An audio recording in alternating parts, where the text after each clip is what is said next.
تازہ ترین ویڈیوز کے لیے چینل کو سبسکرائب کر کے بیل آئیکن اور آل نوٹیفیکیشن پر کلک کریں تاکہ آپ کو ملے ہر خبر سب سے پہلے۔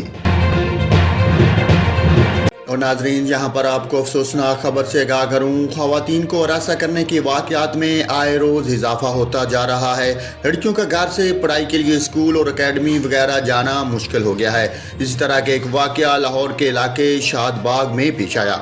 لاہور کے علاقے شاد باغ میں برقع پہن کر طالبات کو ہراساں کرنے والے ملزموں کو پولیس نے گرفتار کر لیا۔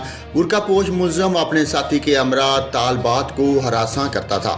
شاد باغ پولیس نے دونوں ملزموں حبیب ڈار اور شاہ میر کو گرفتار کر لیا۔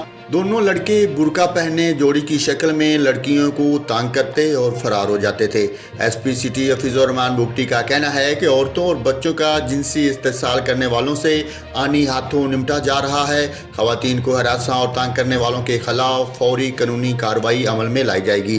ناظرین، یہاں پر آپ کو اہم خبر سے آگاہ کیا ہے۔ لاہور کے علاقے شاد باغ میں برقع پہن کر طالبات کو ہراساں کرنے والے دو ملزموں کو پولیس نے گرفتار کر لیا ہے۔ ایک ملزم کا نام حبیب ڈار جبکہ دوسرے کا نام شاہ میر ہے۔